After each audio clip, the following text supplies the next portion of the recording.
Thomas Sankara, The Praiseworthy Form of Africa's Leadership, an article on leadership and governance written by Dennis Wakigiri of Uganda and edited by Mario Paul Karamuzi of Uganda. The voiceover is read by Timesibu of Ghana. African leadership has been an inconsistent wave through the ages.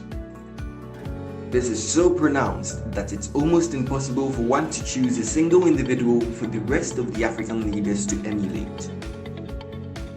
If Africa had to clone her leaders from one, however, we would choose a prototype with qualities like 1. Belief in Africa's self-sufficiency. 2. Young in age, smart and learned. 3. Ability to lead for a short period and pave way for the rest. 4. Having a people-centered, service-oriented way of governance. All these point so much at Thomas Sankara. Thomas Sankara was a socialist revolutionary whose story was cut short by his colleague Blaise Compaoré, who assassinated him after 4 years as president. Thomas Sankara, born on 21st December 1949, was a military officer who served as the president of Burkina Faso from 1983 to 1987. He was born to Joseph Sambo Sankara and Margarita Sankara, and he was married to Mariam Sankara, with whom he had 2 children, Felipe and Auguste Sankara. He was a Pan-Africanist. He even changed his country's name from the colonial name Upper Volta, given by France, to Burkina Faso, which meant the land of upright men. His character as a communist, a revolutionary, a man with great passion, charisma, and desire to provide good services to his people saw him nicknamed the Che Guevara of Africa. Through a relatively bloodless coup d'etat that was organized by Blaise Compaoré, Thomas Sankara became the president of Burkina Faso at age 33, and the former president, Jean-Baptiste Ouedraogo, walked away free and resumed his medical practice. This was an unusual outcome with coups at the time. Thomas's parents wished was for him to become a priest, since they were Roman Catholics. His term in office lasted for 4 years because he died at age 37. Despite being in power for a short period, he stands out because of his dedication and people-centered leadership style.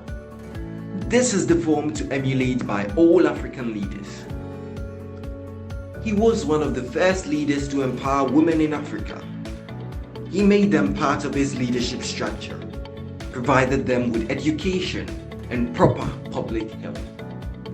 He also accelerated the employment of women through his campaign of ensuring that each woman gets a job.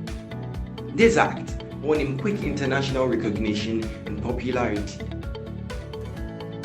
Sankara led mass vaccination programs where he vaccinated 2.5 million children from polio, meningitis and measles, and as a result, the infant mortality rate in Burkina Faso fell from 20.8% to 14.5% from 1983 to 1985. Sankara also banned civil servants from cruising in luxurious cars and lowered their high salaries to create a self-sufficient economy. He desisted from air conditioning in his office to set an example to his civil servants. This made him very popular among the lower class and eventually unpopular among bureaucrats.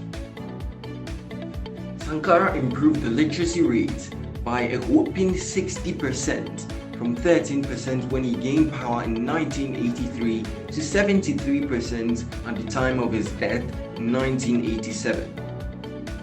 This impressive feat was achieved through nationwide literacy campaigns spearheaded by the president himself.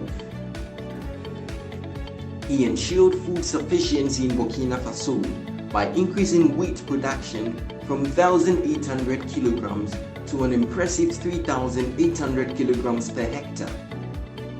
He always called upon his people to produce more other than relying on the foreign aid. In one interview, he said, "The one who feeds you imposes his will on you." He also believed in a united Africa, and he occasionally said that a united Africa is a strong Africa.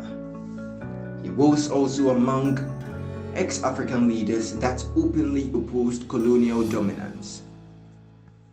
He cracked down on desertification by planting 10 million trees during his brief reign. He attempted to cut off completely the International Monetary Fund and the World Bank's influence over his country by abolishing foreign aid. This was in a bid to fight against corruption and create a self-sufficient economy. He challenged France by opposing their rule, and many believe France had ties in Thomas Sankara's death, since they were allies with his second-in-command, Blaise Compaoré, before and after his death, which was orchestrated by Compaoré. Despite his unfortunate and untimely demise, it can be said that Thomas Sankara's was a life well lived, and his leadership style is certainly worthy of emulation by upcoming African leaders who aspire to move the continent forward. Follow African Column on our social media platforms for more exciting content.